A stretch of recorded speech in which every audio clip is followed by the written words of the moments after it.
Porque te digo una cosa, es fácil decir que murieron más de 500.000 de personas, pero infelizmente las estadísticas no tienen rostro. Por cada persona que fallece hay familias tristes, desconsoladas, personas que a veces perdieron todo, perdieron al jefe de familia y no saben ahora qué hacer. Pero infelizmente esta vida y las adversidades que encontramos en el día a día parece que nos enseñan a ver a las personas como simples números. Y frecuentemente nuestro corazón se acostumbra con la tragedia y dejamos de ver a las personas como en realidad son, personas que sufren, lloran, se entristecen. Bueno, en el estudio de esta semana observaremos cómo Jesús veía a las personas. Él no las veía como máquinas, como números. Él las veía como gente. Y quiera Dios que nosotros también aprendamos a verlas de ese modo al terminar y asimilar la lección de esta semana a nuestra propia experiencia. Para empezar, leamos Marcos 8, 22 al 26. El texto lo voy a leer comentando. Dice así: vino luego a Betsaida. Vino. Me gusta ese verbo. Vino. Jesús siempre está viniendo al corazón del ser humano y tocando la puerta. Un día Jesús dejó todo allá en el reino de los cielos y vino a esta tierra de miseria, de dolor, de pecado, trayéndonos la salvación. Y Él sigue viniendo. El texto dice: vino luego a Betsaida, y le trajeron un ciego y le rogaron que le tocase. ¿Quiénes trajeron al ciego? ¿Quiénes rogaron a Jesús que tocase al enfermo? Los amigos del ciego. ¿Sabes que en la Biblia hay como unos 50 milagros, un poquito más? Y en la mitad de esa cantidad de milagros son personas. No es el propio enfermo, no es el propio ser humano que está viviendo problemas que va a Jesús. En la mitad de los milagros son personas que los llevan, familiares, amigos, gente que intercede por esa gente enferma, esa gente que necesita del toque divino. Y esto nos enseña la lección de que hay gente en este mundo que está muriendo, pero que necesita a alguien que la lleve a Jesús. Ese alguien eres tú, que un día has recibido el maravilloso bálsamo del Evangelio. Sigo leyendo. Entonces, tomando la mano del ciego, le sacó fuera de la aldea. Y escupiendo en sus ojos le puso las manos encima y le preguntó si veía algo. El ciego, mirando, dijo: veo los hombres como árboles, pero los veo que andan. Aquí está la primera parte que quiero destacar de este texto. Cuando Jesús lo curó, le hizo una pregunta: ¿qué ves? Y el ciego dijo: veo a los hombres, pero los veo como árboles, pero árboles que andan. Esta es la primera visión que nosotros como seres humanos tenemos de las personas. Árboles sin vida, árboles que andan, que caminan, gente que se mueve de aquí para allá. Pero yo te desafío un día, párate en una esquina a las 6 de la tarde cuando la gente está regresando para su casa y observa los rostros. Hay gente triste, hay gente llorosa, hay gente preocupada, hay gente indiferente. Ahora trata de imaginar qué es lo que cada uno piensa, cuál es el drama que cada uno enfrenta. No los veas como árboles que caminan. Trata de verlos como seres humanos. Sigo leyendo el texto. Luego le puso otra vez las manos sobre los ojos y le hizo que mirase, y fue restablecido y vio de lejos y claramente a todos, y lo envió a su casa. Interesante, cuando Dios llega a nosotros, cuando en la persona maravillosa de Jesucristo llega a nosotros para curarnos del pecado, nuestra primera percepción de la humanidad es árboles que caminan, árboles sin sueños, sin alegrías, sin tristezas. Pero cuando somos totalmente curados del pecado, empezamos a verlos como seres humanos que sufren. Y ahora viene la misión, porque el texto que acabo de leer termina diciendo: y lo envió a su casa. ¿Por qué a su casa? Porque el testimonio de un amigo, de un familiar, de un conocido, es más poderoso que el testimonio de un desconocido.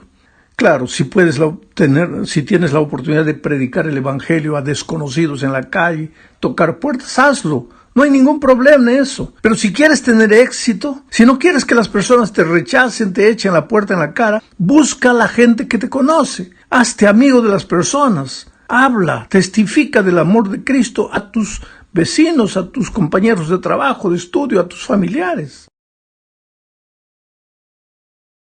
Bueno, vamos a la segunda parte de este estudio. Aquí veremos la experiencia de la mujer samaritana. Para entender mejor lo que sucedió en este incidente, es necesario explicar que los samaritanos y los judíos no se podían ver. El problema no era tanto con los samaritanos. Para los judíos, los samaritanos históricamente era gente que no merecía la salvación. No sé si te acuerdas que un día los discípulos de Jesús le dijeron: ¿quieres que hagamos llover fuego del cielo para consumir a esta gente? Se refería a los samaritanos. En otra ocasión, los discípulos sacudieron el polvo de sus sandalias para no pisar más la tierra de los samaritanos. Entre ellos había una rivalidad religiosa histórica. En la opinión de los judíos, los samaritanos era gente que no merecía la salvación. Ahora, dicho esto, leamos el texto, Juan 4, 3 al 5. Salió de Judea. Nuevamente me impresiona el verbo salir. En el texto anterior que leí, comenté el verbo venir. Ahora encuentro aquí el verbo salir. Jesús tuvo que salir del cielo, venir a esta tierra para encontrarnos. Jesús, antes de irse, le dijo a sus discípulos: por tanto, id por todo el mundo, predicad el evangelio. Para ir tienes que salir. Y Jesús no predicó solo con la palabra, sino con su ejemplo. Él salió. Entonces el texto dice: salió de Judea y se fue otra vez a Galilea. Y le era necesario pasar por Samaria. Esto es interesante y te voy a explicar. Judea estaba localizada en el sur. Galilea estaba localizada en el norte. Para ir de Judea a Galilea había que pasar por Perea, que mayormente era desierto. En línea recta eran más o menos unas 20 kilómetros aproximadamente. Pero cuando los judíos se dirigían de Judea a Galilea, en lugar de ir en línea recta, ellos se iban hacia la derecha, subían por el desierto de Perea, por el desierto, y cuando calculaban que ya habían pasado Samaria, ahí volvían para la izquierda. ¿Por qué? Porque no querían pisar la maldita, entre comillas, tierra de los samaritanos. Ese era el preconcepto que tenían. Entonces un día Jesús decidió ir de Judea para Galilea. Y los discípulos se extrañaron. ¿Por qué no hace lo que todo judío hace? ¿Por qué no se desvía por el desierto de Perea? Pero ahora el texto dice: salió de Judea y se fue otra vez a Galilea y le era necesario. En la palabra original griega le era compulsivo, tenía que hacerlo, no podía dejar de hacerlo. Era como una obligación moral, espiritual, tenía que ir. ¿Por qué? Porque tenía que pasar por Samaria. Tenía que pasar por Samaria. ¿Y por qué? Porque en Samaria había una mujer despreciada. Ahora, si los samaritanos ya eran despreciados, imagínate una mujer que era despreciada por los propios samaritanos. La consideraban una mujer vulgar, una mujer sin esperanza, una mujer que pasaba de mano en mano por muchos hombres. Quiere decir, en la opinión de los judíos, los samaritanos no tenían salvación. Y en la opinión de los samaritanos, la pobre mujer no tenía salvación. Pero el texto dice que para Jesús le era necesario ir a Samaria, porque ahí estaba esa mujer. ¿Por qué? Porque Jesús no ve a las personas como nosotros las vemos. A veces no solo vemos a las personas como árboles sin vida que caminan, no. A veces las vemos condenadas. Nosotros las condenamos a la muerte. No, para ese ya no hay salvación. No, ese ya se fue demasiado. No, ya no vale la pena más orar por ese, porque para ese ya no hay perdón. Oh, querido, bendito Dios, que nuestra salvación no depende de la opinión de los seres humanos. No depende nuestra salvación, ni siquiera de nuestra propia opinión. Porque yo siempre digo que si nosotros tuviésemos que juzgarnos, nos colgaríamos de un madero. Porque nuestra propia opinión no merecemos vivir. Porque nadie nos conoce mejor de que nosotros. Y sin embargo, Jesús jamás vio a alguien condenado. Él te encuentra en la vida como piedra bruta. Pero no te ve como piedra bruta, sino como el diamante precioso que llegarás a ser un día, transformado por su amor.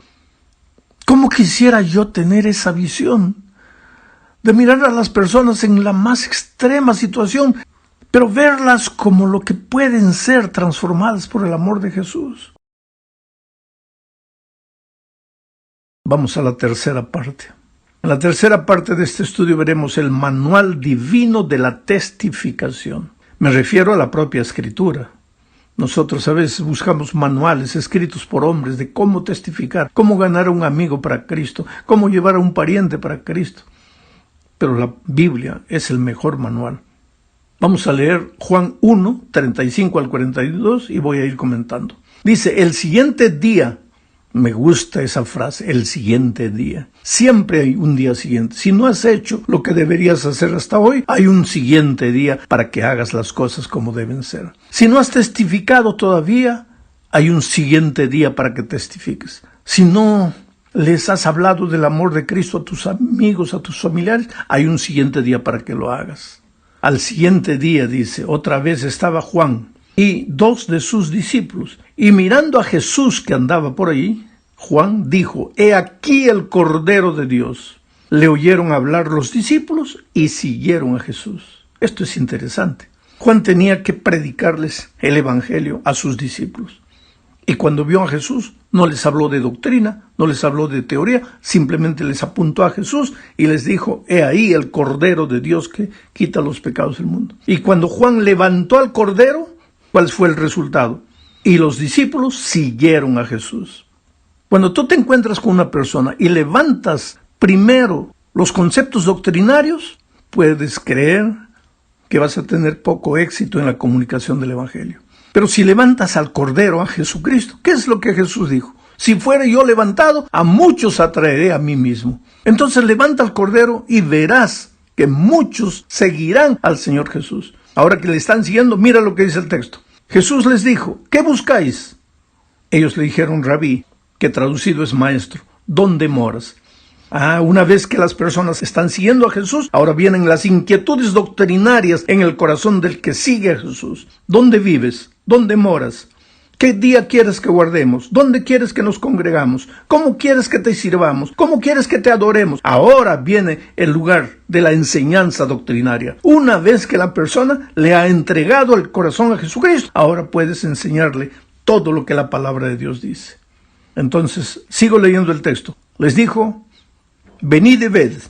Fueron y vieron dónde moraba y se quedaron con él aquel día. Estaría forzando yo el texto bíblico si dijese, y permanecieron con él para siempre. Aquí está el secreto de la conservación. Mucha gente dice, ¿por qué la gente viene a la iglesia, se bautiza y pues se va? Es que vino atraído por cualquier cosa, pero menos por Jesús. Porque cuando las personas se enamoran de Jesús, le entregan la vida a Jesús, siguen a Jesús, después reciben la enseñanza doctrinaria, es seguro que se van a quedar con él para siempre. Sigo leyendo el texto, porque era como la hora 10.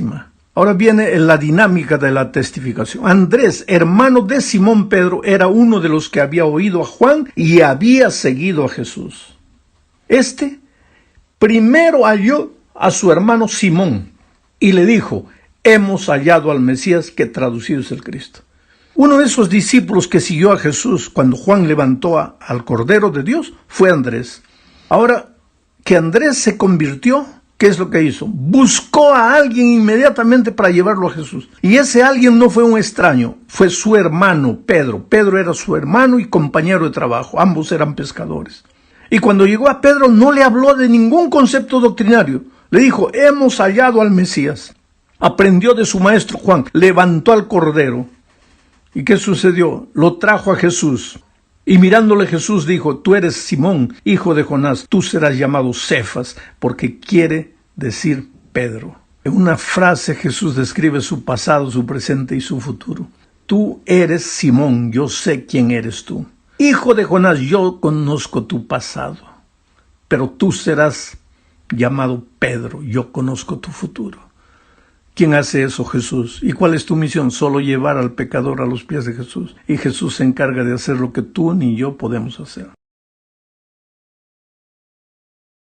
En la cuarta parte hablemos de cómo lidiar con personas difíciles. Te digo una cosa, mira, no existen personas difíciles. Existen comunicadores inexperientes del Evangelio. Si quieres tener éxito en la comunicación del Evangelio, necesitas saber que los seres humanos son movidos a necesidad. Habla del amor de Cristo ahora. Jesucristo en el Sermón de la Montaña Sabía que la humanidad se mueve a necesidad y comenzó hablando. Si quieres ser feliz, bienaventurado. Él dijo, bienaventurados los que quiere decir feliz, bienaventurado, feliz. ¿Quieres ser feliz? Entonces haz esto. ¿Quieres ser feliz? Haz esto. ¿Quieres ser feliz? Haz esto. ¿Acaso Jesús estaba predicando un sermón emocional? No. Él conocía al ser humano. El ser humano se mueve a necesidad. Entonces, no llegues a una persona, especialmente si es una persona desconocida, hablándole de conceptos doctrinarios. Llega hablando de Jesucristo. Todos los seres humanos tienen el alma vacía, todos cargan el complejo de la culpa. Cuando encuentran que hay un Jesús maravilloso que los puede perdonar, que los puede llenar por dentro, esa persona va a seguir a Jesús. Te cuento una experiencia. Yo llegué al aeropuerto de Lima una vez y la persona que me iba a esperar no estaba, entonces esperé como media hora. Yo no tenía el celular de allá de Lima, no podía comunicarme con nadie. Entonces decidí agarrar un taxi e ir para el hotel. Cuando entré al taxi, el hombre me comenzó a preguntar, el chofer del taxi, el conductor, ¿quién eres? ¿De dónde vienes? ¿Qué haces? Y eso, ¿qué? Yo me di cuenta que esta persona me conocía. No quise decir nada, pero por las preguntas que me hacía, y comenzó a entrar al terreno de la religión, y me comenzó a decir que él no apreciaba a los evangélicos, que los evangélicos eran la peor gente que había porque se consideraban dueños de la verdad, pensaban que solo ellos tenían la razón, y etc. Y yo callado. Y seguía hablando. Él hablaba más, yo escuchaba, pero él golpeaba la iglesia. Y de repente mencionó a la iglesia adventista y la comenzó a golpear, ¿sabes? Porque son radicales, porque el sábado no pueden ni respirar, porque esto, porque aquello. De repente me comenzó a preguntar de otras iglesias.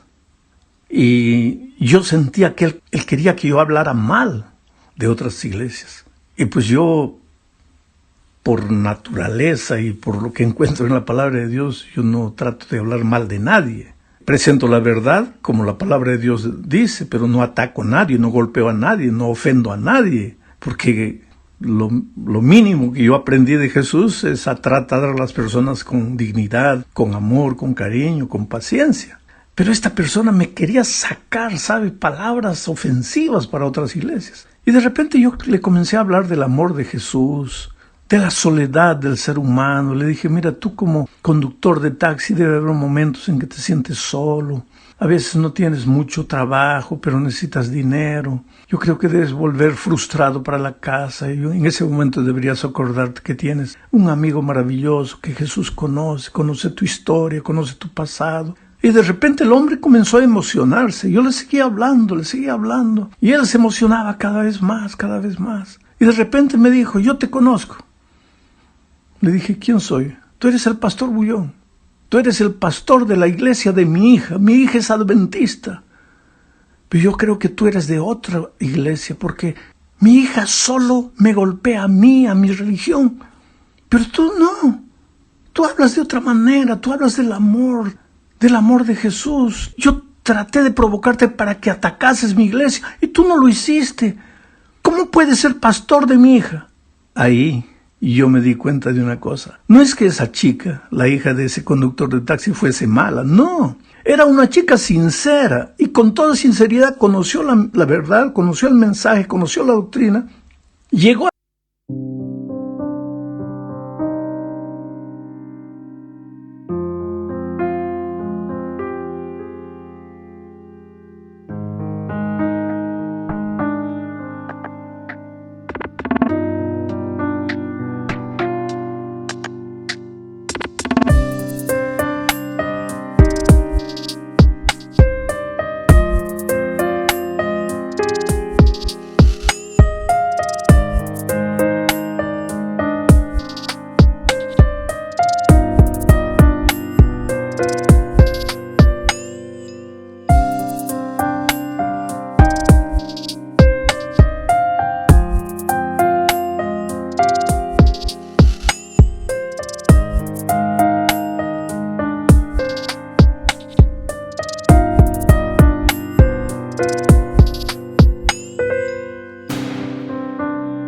la casa y comenzó a atacar la religión de los papás. Y con eso solo creó un muro Un muro que ahora ya no se podía trasponer. Y yo fui hablando, cuando llegamos a la puerta del hotel. Yo te digo una cosa, si hubiera habido agua ahí, yo lo hubiera bautizado. Porque ese hombre estaba ya listo a entregar su vida a Jesús. Entonces, querido, yo le pedí a ese hombre el teléfono de su hija. Y después llamé a la hija y le dije, mira, yo te felicito. Me contó, había conocido el Evangelio hace un año, el mensaje hace un año. El primer libro adventista que había leído, El conflicto de los siglos. Y con eso llegó a la casa y comenzó a apalear a los papás por causa de la religión. Y pues solo creó un obstáculo. Entonces le dije a ella, mira, cambia de actitud. Ama a tus papás. Respeta, ellos son sinceros en lo que creen. Le conté lo que conversé con él a lo largo del viaje. Y pues después salí del Perú, no tuve más noticias.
Pero yo supongo que esa persona era tan sincera, ese conductor de taxi, tan sincero y tan bueno, que con toda seguridad lo vamos a ver en el reino de Dios. Quiere decir, hay mucha cosa que necesitamos aprender. Al final de nuestro estudio esta semana, y ya me prolongué demasiado, nos enseña la lección que debemos aprovechar cualquier oportunidad para predicar.